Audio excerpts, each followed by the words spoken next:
Welcome back to Cinelog, the series where I go through every important or interesting film in chronological order. Today we enter a new decade, the 1950s. This is the year that I would say officially kicked off the Cold War, with Senator Joseph McCarthy's rise to power and the beginning of a new conflict in the Korean Peninsula. In other words, this is the year that American nationalism started getting very, very scary. Europe is now 5 years out from the Second World War, and thanks to the financial stimulus of the Marshall Plan, we are going to start seeing the return of their once trailblazing film industries. Kicking things off, we have Gun Crazy. This is a fun, nugget-sized Bonnie and Clyde type thriller. Some amazing guerrilla-style filmmaking and a few audacious one-shots make it stand out in the wealth of other action movies being released at the time. The plot, not so much. It ends up exactly where you expect it to end up, though admittedly does a fine job getting there. Next I watched Stromboli. This film, I would say, signifies the beginning of Roberto Rossellini's mid-period phase, which was strongly hinted at in Germany Year Zero, now fully expressed in an Ingrid Bergman-led neorealist melodrama. Emphasis on the melodrama. In fact, so much emphasis on the melodrama that I hesitate to even call this a work of neorealism. Now, that's not why I'm giving it such a low score. You can refer to the lackluster screenplay for that, which fails repeatedly to get us to empathize with Bergman's hollow, pitiful protagonist. I will give props to the ambitious interpolation of documentary footage and the symbolically dense final scene, but not a single emotion this movie aims to convey, I think, is successfully executed. And then I watched Cinderella.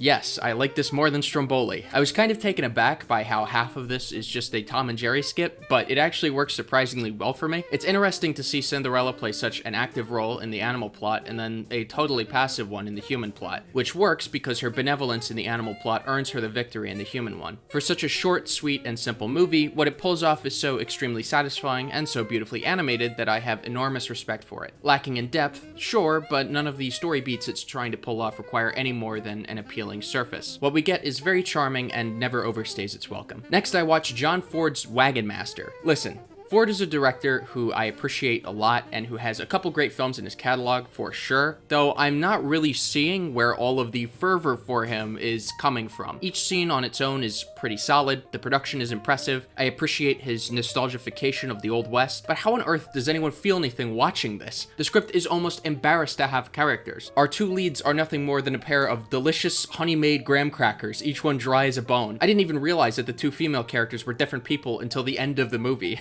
Our antagonist is just a generic bad guy, there's literally no plot progression, everything is just laid out as though it were a textbook. A shame when so much of this stuff is really well filmed, and Ford has a very keen eye for effective symbolism. Following that, I watched Asphalt Jungle. This is a John Huston joint about a bunch of crooks who assemble to pull off a high-stakes jewel heist. For 1950, this is a nasty fucking movie. Holy Jesus. Tight shots, low-angled cameras, harsh, and I mean harsh lighting. Huston directs this like it's the last movie he'll ever make. While Hayden and Calhoun are absorbing, it's Sam Jaffe who absolutely owns this movie. The last 30 minutes are truly something else.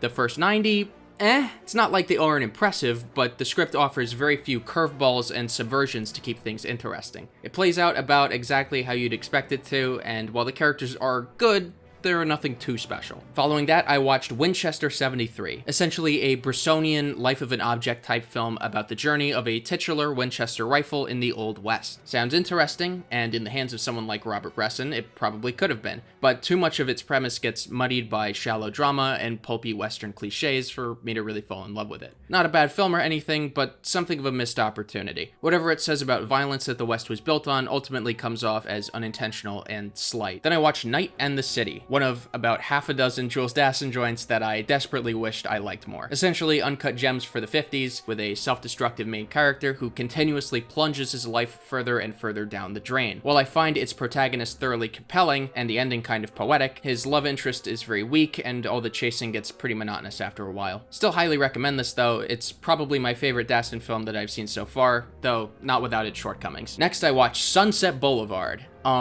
Classic? This is just a classic. I love how delightfully weird and campy it is. Swanson chews scenery like it's cotton candy, and Wyler savors every ounce of iconography that the script offers. No doubt a fantastic film.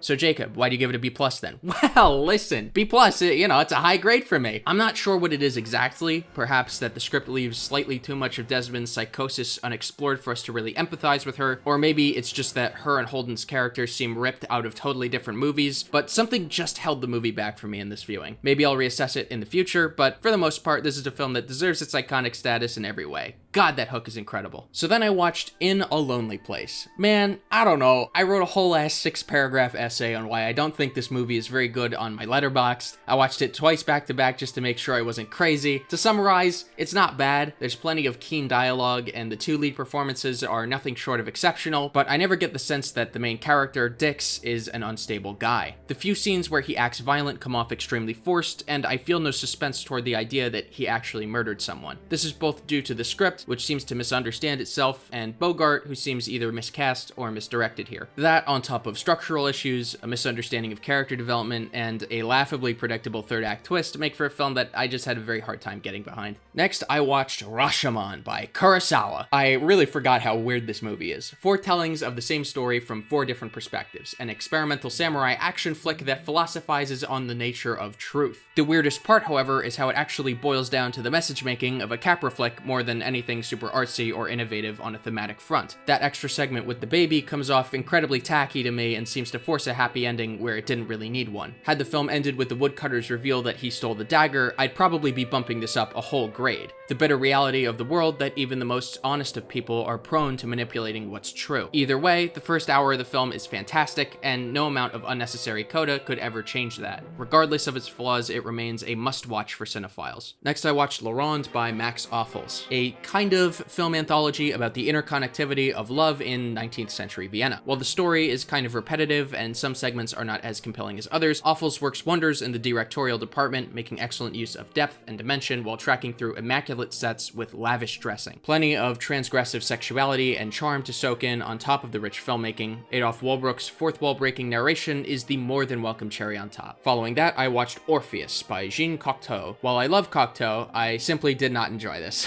I'm sorry. It's barely surrealist, relying more heavily on fantasy melodrama, which is never very well written, and tracks 2 characters, Orpheus and Death, who are excruciatingly unlikable. As a work of special effects, I guess it's pretty cool, but most of this stuff was already being done by Cocteau in his debut, The Blood of a Poet, not 4 decades prior. I'm also not quite sure why he hijacked the Greek myth if his movie's themes have absolutely nothing to do with it. After that, I watched All About Eve. The dialogue here is ridiculous. If you've seen it, you know. Don't get up.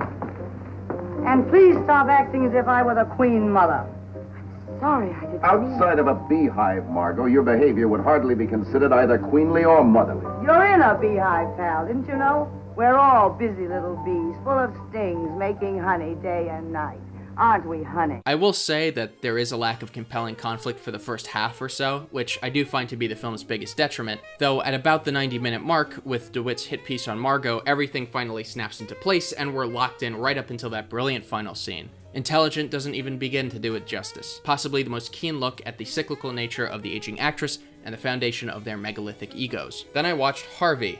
Not that Harvey. This is a cute, innocent, inoffensive, sweet as honey comedy critiquing the stigma against mental illness circa 1950. The direction is way too droll and unassuming for my tastes, but the cast's high-energy performances make it work. It's charming enough. I didn't love it, but I can see why most people do. Rounding up the year, we have my favorite movie of the year, and that is Louis Buñuel's The Young and the Damned.